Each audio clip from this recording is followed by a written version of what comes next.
Sembarang orang bisa jadi juru selamat. Syarat juru selamat itu dua. Syarat pertama, dia harus manusia, karena yang berdosa manusia. Syarat kedua, dia harus tanpa dosa, karena kalau dia dosa, bagaimana dia menyelamatkan orang berdosa? Kalau dia sendiri berutang, bagaimana dia menyelamatkan yang berutang? Maka syarat untuk jadi juru selamat, satu manusia, kedua tanpa dosa. Butuh seorang manusia suci tanpa dosa supaya bisa jadi juru selamat. Nah, tapi supaya dia manusia, maka dia harus lahir dari seorang manusia. Dia nggak boleh keluar dari pohon, karena itu bukan manusia. Dia nggak bisa keluar dari batu, itu anak batu namanya. Dia nggak bisa keluar dari laut, itu namanya manusia jadi-jadian. Dia harus sungguh-sungguh manusia, maka dia perlu lahir dari seorang manusia. Ya, Bunda Maria supaya dia manusia, tapi dia nggak boleh berhenti jadi Allah supaya dia tetap suci. Maka sekarang dia lahir sebagai manusia, tapi dia tetap Allah, maka dia suci. Maka di sini ada manusia suci tanpa dosa. Ibrani 2, 14-15. Dia juga menjadi sama dengan mereka dan mendapat bagian dalam keadaan mereka. Dia sungguh-sungguh manusia. Tapi Ibrani 7 ayat 26 bilang, dia saleh, tanpa salah, tanpa noda, terpisah dari orang berdosa. Kalau begitu, Yesus itu manusia suci, maka juru selamat sudah ada. Juru selamat kerjanya apa? Bayar hutang kita. Maka selesai di atas kayu salib, dia bilang apa? Yohanes 19 ayat 30. Sudah selesai. Tetelestai. Kolose 2, 13-14. Dia mengampuni segala pelanggaran kita dengan menghapuskan surat hutang. Maka hutang dosa itu dibayar lunas di atas kayu salib. Ya. Nah, sekarang saudara, kalau tadi saya hutang sama Bapak 100 miliar, ya, saya nggak bisa bayar.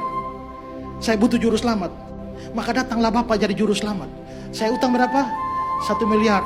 Lalu Bapak bayarkan 900 juta. Saya masih takut. Utang 1 miliar, juru selamat saya bayar 900 juta. Masih takut? Kenapa? Karena kurang 100 juta. Saya masih menghindar Bapak, karena belum lunas, belum selesai.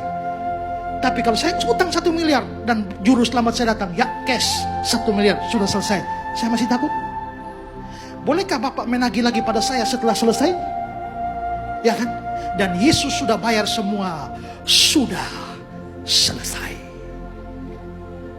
Itulah sebabnya kenapa orang Kristen, salah satu beda orang Kristen dengan agama lain adalah kepastian keselamatan. Kita pasti selamat bukan karena kita orang baik, bukan karena kita orang saleh, tapi karena kita mengandalkan juru selamat. April kemarin saya debat sama Donditan di mana nih, Surabaya ini ya. Ya, tentang Yesaya 53. Ada Islam banyak di sana, dan saya pakai kesempatan menginjil. Saya bilang, kalian semua ini pemberontak sama dengan saya. Kalian orang berdosa sama dengan saya. Bedanya saya punya juru selamat, kalian tidak punya. Nah, maka yang bisa hapus hutang dosa semacam ini, tidak ada nabi, tidak ada rasul, tidak ada guru, tidak ada pendiri agama manapun bisa hapuskan dosa. Itulah sebabnya hanya Yesus. Keselamatan tidak ada di dalam siapapun juga selain di dalam Dia. Yohanes bilang, hidup itu ada di dalam Anaknya. Satu-satunya juru selamat, tidak ada yang lain. Buka hati, terima Yesus atau tidak sebagai juru selamat. Kalau tidak, kamu tidak bisa diselamatkan.